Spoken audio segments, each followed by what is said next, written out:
Well, good morning, finally. Welcome to the Federal Quality Institute's special dialogue with Dr. Peter Drucker.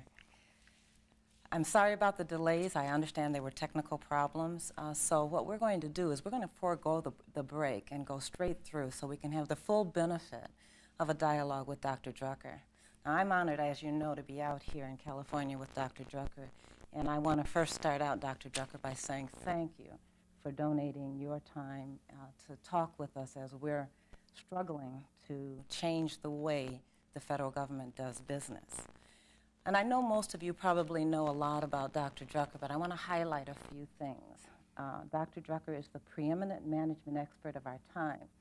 He's been a mentor to leaders in business, nonprofit organizations, and governments, including the US government. For more than a half a century, he's been writing books on economics, management, and leadership. 27 books, I believe, right, Dr. Drucker? And they've been translated into more than 20 languages. One that's kind of interesting to me was 25 years ago, you wrote a book on the age of discontinuity, and I'm like, 25 years ago, I thought that was new stuff. I guess we run in cycles. But beyond all of those credentials, and you have his bio in your packet, Dr. Drucker has been a mentor to my previous employer, Herman Miller, and the chairman of the board of Herman Miller, Max Dupree. And most recently, a friend and mentor to me, and I want to thank you for that, Dr. Drucker. Now, what we're going to do in the interest of time is ask Dr. Drucker to give some remarks to us about his, both the Post-Capitalistic Society, his most recent book, which is provocative and controversial, as well as some of the advanced questions that were sent by many of you.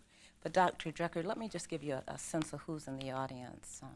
We've got a diverse group of people, including government leaders from the Office of Personnel Management, from the Office of Civil Rights, from the Department of Education, from the Department of Labor, Department of Interior. We've got people, leaders from U.S. Customs. We've got the president of the largest federal union, AFGE. We've got government leaders from U.S. Patent and Trademark, the Peace Corps, the Smithsonian Institute. I said justice, didn't I? And the Vice President's Office of National Performance Review. And I challenge you to begin to fax your questions as you're listening to Dr. Drucker, and be candid, because I guarantee you Dr. Drucker will be. And so, Dr. Drucker, I hope you'd begin with sharing some of your thoughts on what we're doing and what's happening kind of in the overall transformation that's occurring in our society.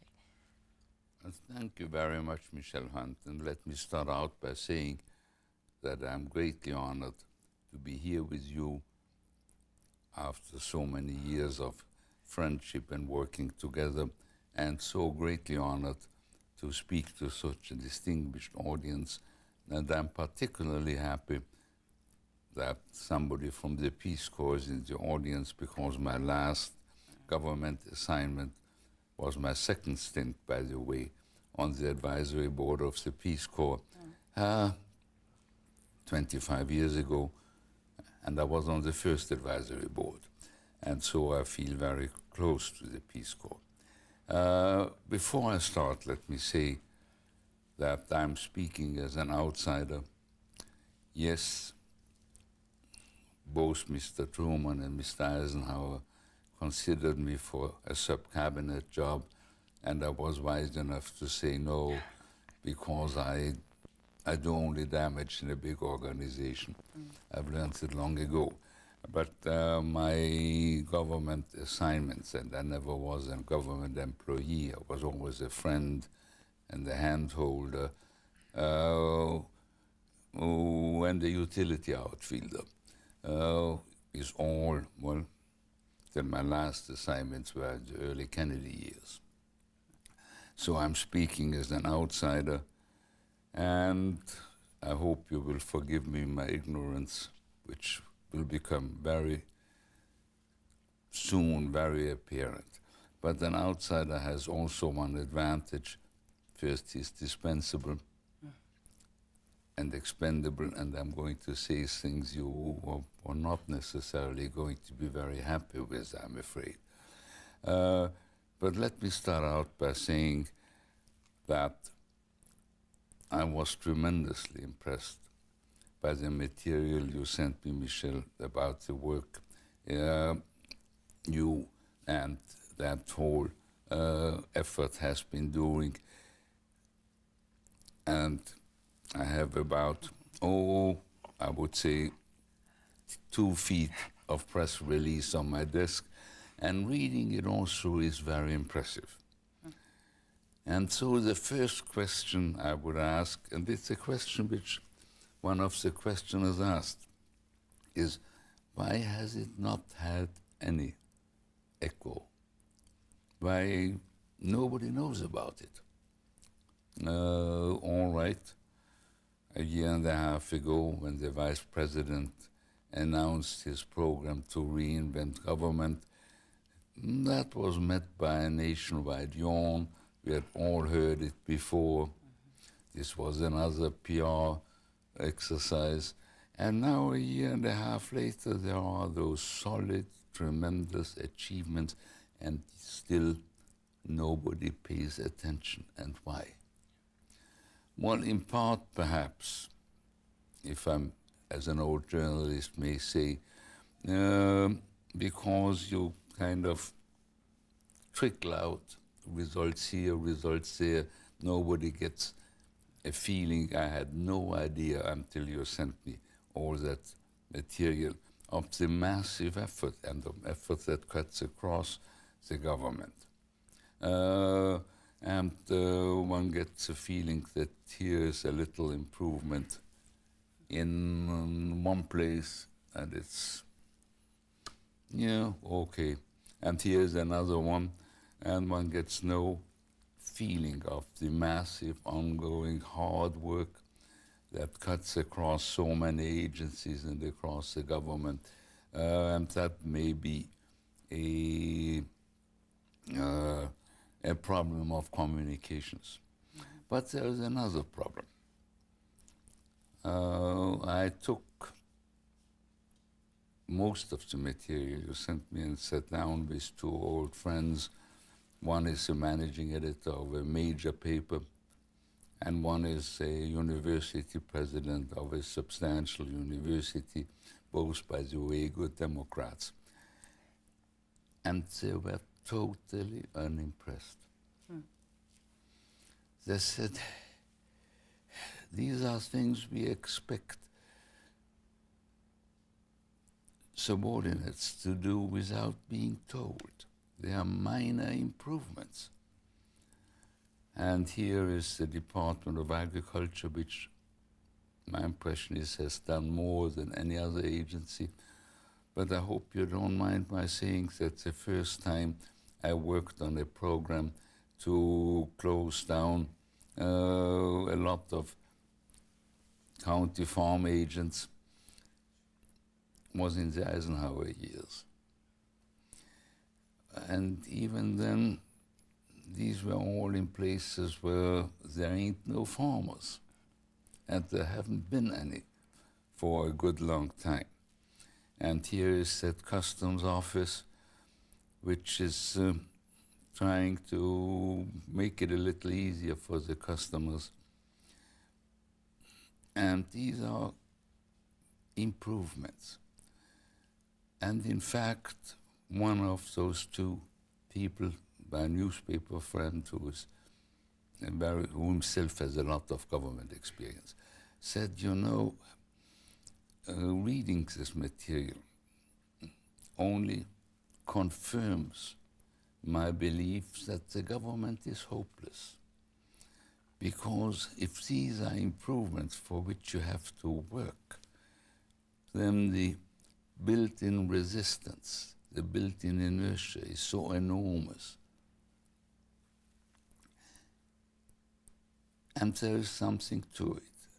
But at the same time, this reaction, and it is, I would say, the common reaction you have outside, perhaps even inside Washington, misses what I thought is your main achievement, and the one to build on. That for the first time, and I've been around a long time, I came to this country to report on the Roosevelt Land election for a group of British people. So I've been around a long time. For the first time, there's receptivity. Yeah. You have created receptivity. You have created a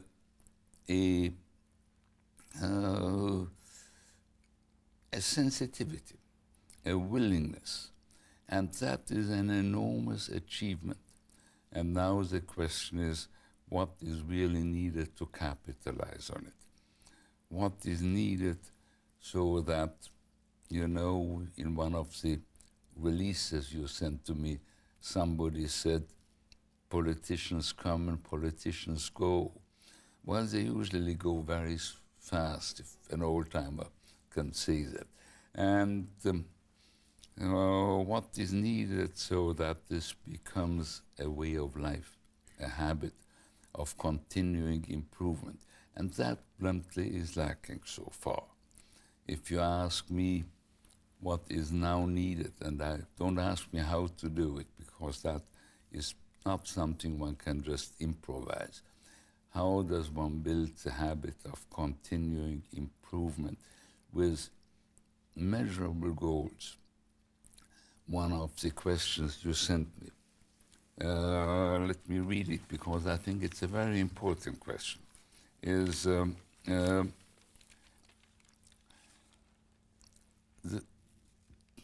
the President, by executive order, has asked federal agency to develop customer service standards fashioned after the best in business. Do you believe this is achievable in government? Well, the question goes much further. Can you, in government, establish across the board improvement standards in every major area? Can you benchmark, bluntly? And not just with government.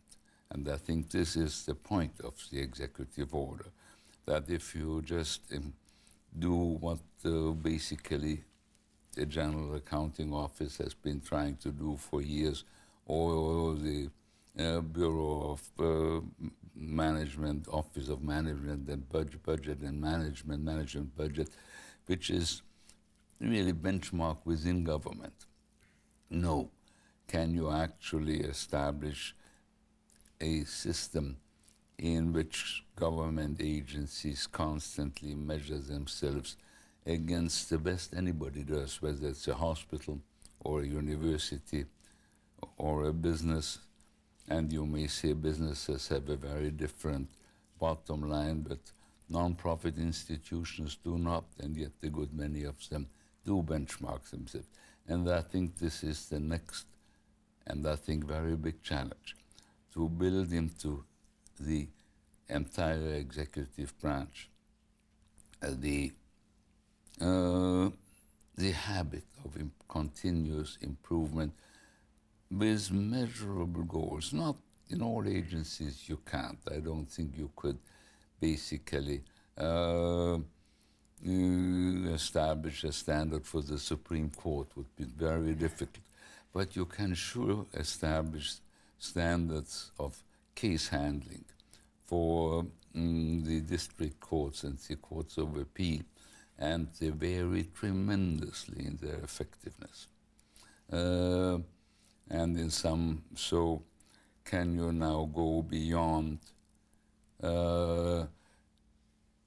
spot welding, beyond doing this here and that here, and establish an across-the-board standard, habit of continuous improvement? And I think this would be the first thing that is absolutely needed.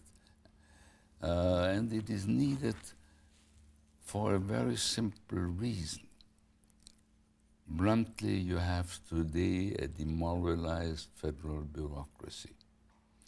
Demoralized, and again, this is a question I have here asked.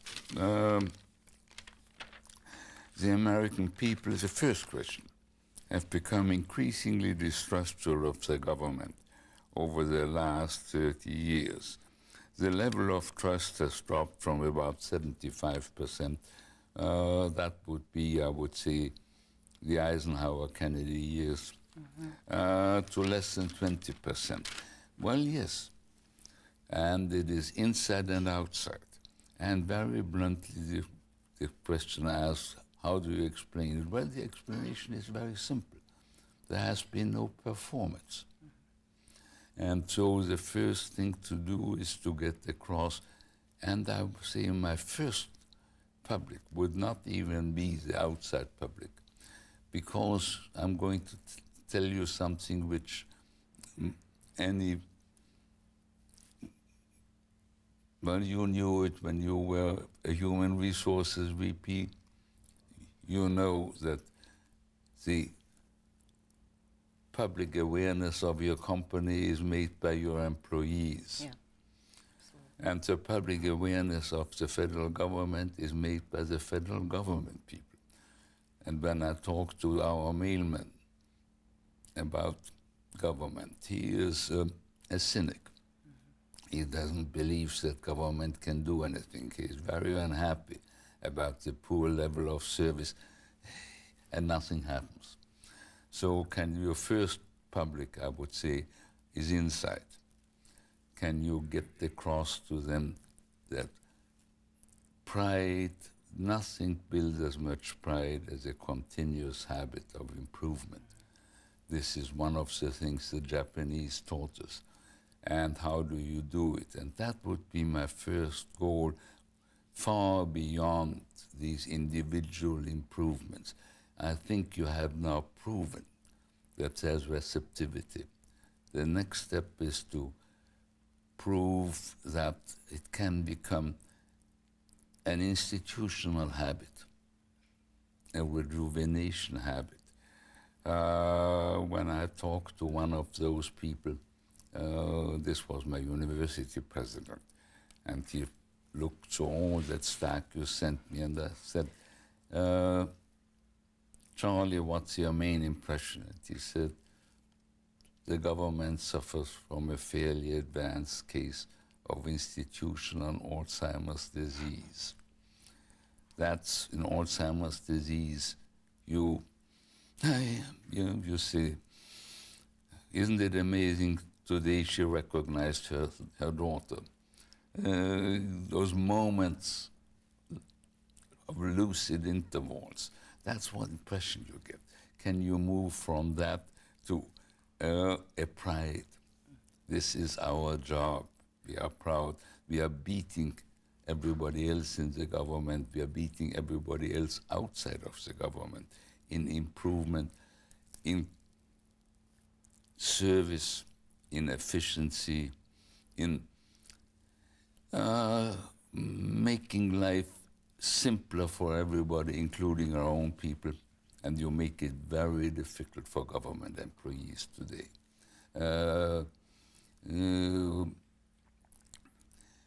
And you know, I showed what the Vice President just sent to the Congress. You sent me a list to one of those two people, and one of them looked at me and said, Peter, how much of this is stuff that 10 years ago the Grace Commission proposed? And I said, I looked at it, my guess is about 3/4, and nothing happens then. And I'm not, now, these are not things that are new. These are things that we have been talking about and nothing happened. And you have to overcome that deeply ingrained feeling that we all know what needs to be done, but nothing happens, and build it into the system. And that would be my next question. But you know, the Vice President announced a program to reinvent government, and I don't like big slogans. I think we have had too many, but there is need to reinvent government. We have reached the point we are not to do it is going to be an invitation to disaster. Now I'm going to be very serious. Look, a year and 2 years, not a year and a half ago, 20% of the American public voted for Mr. Perot, and another 20% would have voted if they for a different personality with the same program. And there is very little doubt that beginning in another year or year and a half, the deficit will again balloon, will have to balloon. There's no way you can keep it down. Maybe you can postpone that until after the next presidential election. I'm not sure. But even if the big programs that are now before the Congress, healthcare and welfare, do not go through with the additional spending, the increase in spending is built into our existing commitments. And so the deficit is bound to balloon. And then there is the enormous danger that federal government will do what so much of industry has done. The pressure to cut will become irresistible, and then somebody takes a meat axe and cuts. And we know that this isn't the way to do it.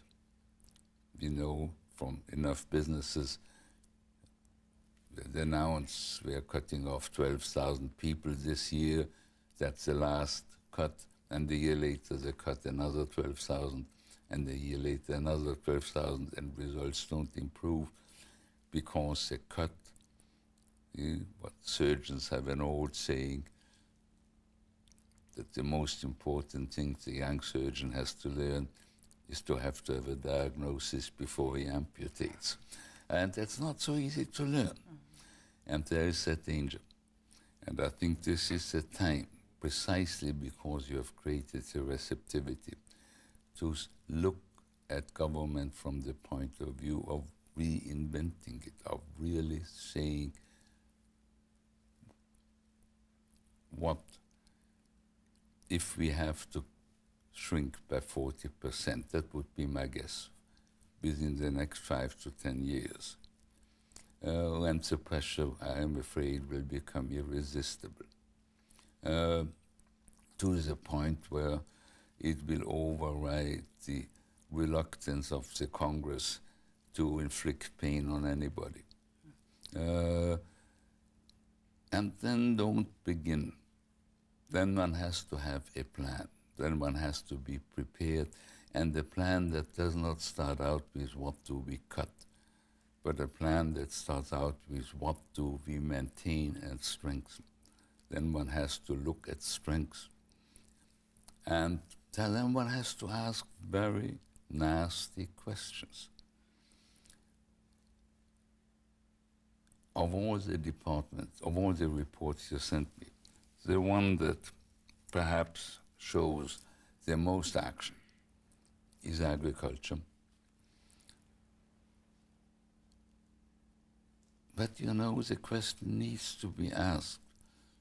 With farmers down to 3% of the population, do we still need a Department of Agriculture? And I know I'm going to shock you by saying that some, I don't know what proportion of the American people, but a very large one, would say no. We need probably a bureau someplace in it, but a department for 3% of the population. And then one also asks, yes, here is an agency that the mission is a good one and the necessary one, but have they had results? And if they haven't had results, someone asks, the mission is important, then clearly, not clearly, but almost, well, prima facie probability, their basic assumptions are wrong. Let me give you a simple example, and if my prejudices show, they're old ones, because it's a field in which I've been trained by the world's greatest expert. The greatest experts on safety was Hyman Rickover. And he trained me at the hard way, as it was not, I worked pretty closely with him at one time when I was the advisor to the Secretary of Defense. And the basic assumption of OSHA, which is that safety, that accidents are caused by unsafe environment, is simply the wrong assumption. We have known that now for 35 years. The right assumption is accidents are caused by unsafe behavior, which OSHA pays no attention to.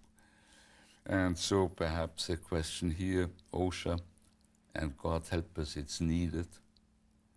And yet when you look at the safety record, it hasn't improved. OSHA has had no impact on the safety record, working terribly hard, and good people, and dedicated people. And then one says,